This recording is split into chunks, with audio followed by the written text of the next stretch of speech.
Selamat pagi Bapak Abdurrahman. Perkenalkan, nama saya Bagia Raja Parulin Nenggolan, NIM 250301020516, Prodi PJJ Akuntansi S1 Universitas Berasia. Pada kesempatan ini saya akan mempresentasikan terkait salah satu materi kita di Sistem Pengendalian Manajemen, yaitu materi ke-10 Pengukuran Kinerja Keuangan. Sebelum saya mulai, saya ingin mendefinisikan terlebih dahulu apa itu pengukuran kinerja keuangan. Pengukuran kinerja keuangan adalah suatu proses penting untuk menilai efektivitas organisasi berdasarkan sasaran keuangan.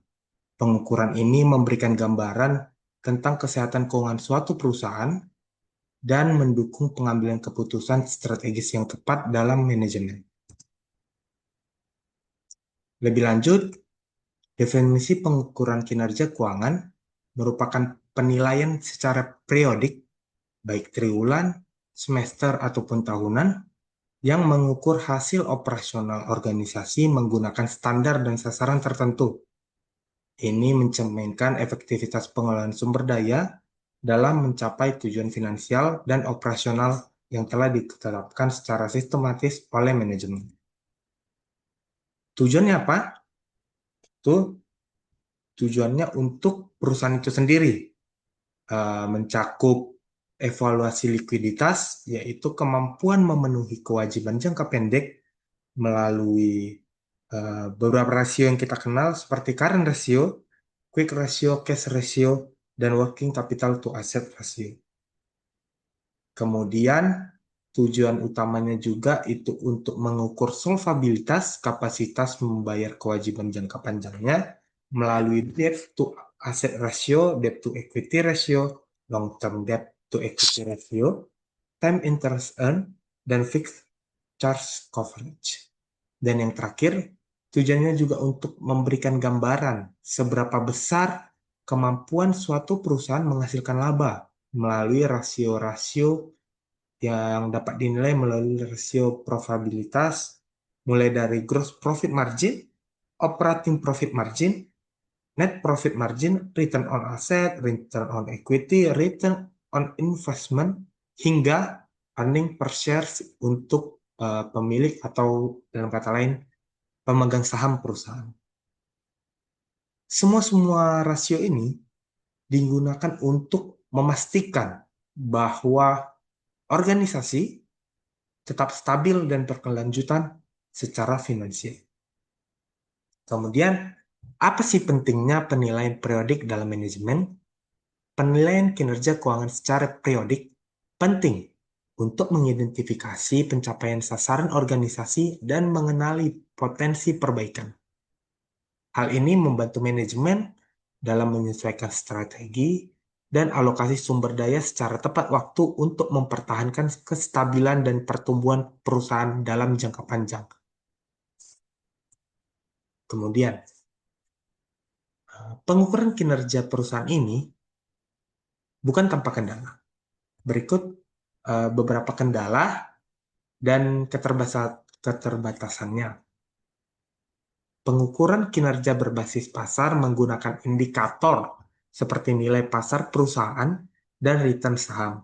Namun, metode ini memiliki keterbatasan seperti sulit dikendalikan oleh manajemen dan tidak selalu mencerminkan kondisi internal perusahaan secara akurat. Nah, seperti yang kita tahu, beberapa perusahaan memiliki valuasi yang cukup mahal, padahal kita lihat kinerja perusahaannya biasa saja, bahkan mungkin buruk. Tapi sahamnya menjadi sangat mahal karena berbagai faktor eksternal, misalnya berita, eh, kondisi global, ekonomi global, dan berbagai termasuk politik di dalam negeri.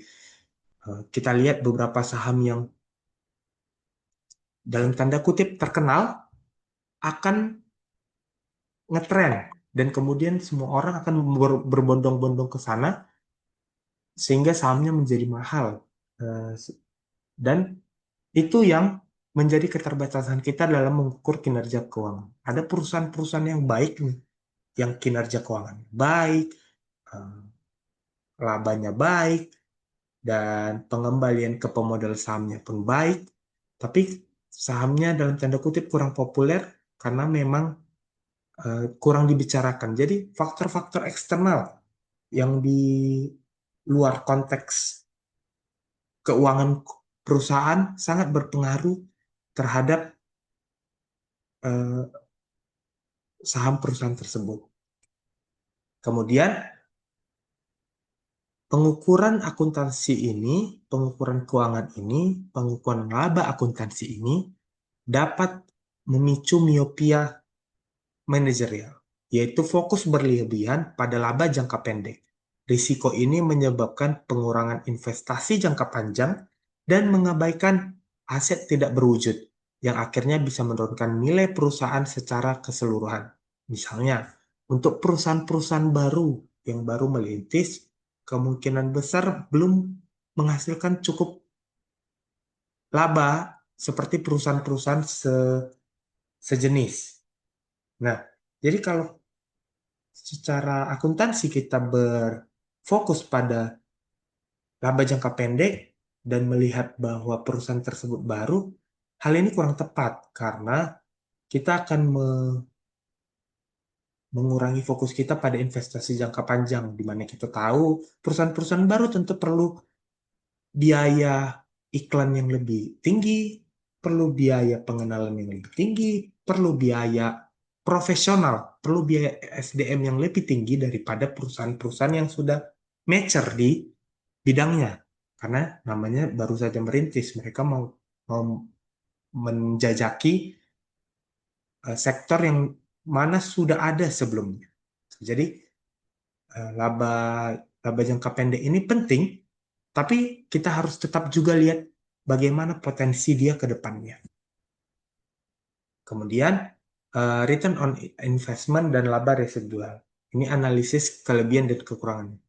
Seperti yang saya bilang tadi, laba setiap tahunnya eh, bisa diukur dalam berbagai indikator. Salah satunya termasuk ROI, Return on Investment. ROI ini adalah indikator yang populer untuk mengukur efisiensi investasi suatu perusahaan. Tetapi memiliki kelemahan seperti potensi suboptimalisasi dan bias terhadap laba jangka pendek. Ya, seperti yang saya bilang, mungkin perusahaan-perusahaan baru tadi, laba jangka pendeknya 1, 2 tahun, 3 tahun dia bergerak belum terlalu baik karena memang dia masih mengejar pengembangan produk, masih mengejar iklan supaya dikenal orang. Jadi biaya-biaya seperti itu tadi memang harus dibiayakan perusahaan, apalagi untuk perusahaan baru, eh, dan harus return on investment-nya di saat baru-baru mungkin lebih sedikit daripada perusahaan-perusahaan yang satu sektornya. Nah, maka dari itu ada yang namanya laba residual. Laba residual ini mempertimbangkan biaya modal sehingga lebih selaras dengan penciptaan nilai jangka panjang perusahaan. Jadi dia memperhitungkan biaya modal itu, biaya-biaya tadi yang biaya-biaya perusahaan baru tadi, dia mempertimbangkan biaya tersebut, biaya penelitian, biaya tenaga yang profesional, dia mempertimbangkan itu sehingga lebih selaras untuk pencapaian nilai jangka panjang perusahaan. Kesimpulannya apa? Pengukuran kinerja keuangan ini harus mendukung penciptaan nilai jangka panjang, bukan hanya fokus pada nilai jangka pendeknya. Meskipun pengukuran akuntansi dan ROI ini berguna, sangat berguna, karena bisa melihat bagaimana kinerja perusahaan dalam suatu periode. Tapi keduanya ini memiliki keterbatasan yang perlu kita lengkapi dengan adanya pendekatan seperti laba residual untuk menghindarkan fokus berlebihan pada hasil jangka pendek dan melihat bagaimana proyeksi jangka panjang perusahaan ini. Serta untuk memastikan bahwa keputusan manajerial saat ini tidak hanya fokus pada jangka pendek, tetapi fokus juga pada bagaimana perusahaan ini bergerak selanjutnya untuk jangka panjang. Sehingga keputusan manajerial ini lebih optimal untuk suatu perusahaan yang berkelanjutan. Mungkin sekian presentasi dari saya. Kurang lebihnya saya mohon maaf. Saya buat presentasi ini untuk mengumpulkan UAS saya, mata kuliah Sistem Pengendalian Manajemen. Demikian, terima kasih banyak, Bapak.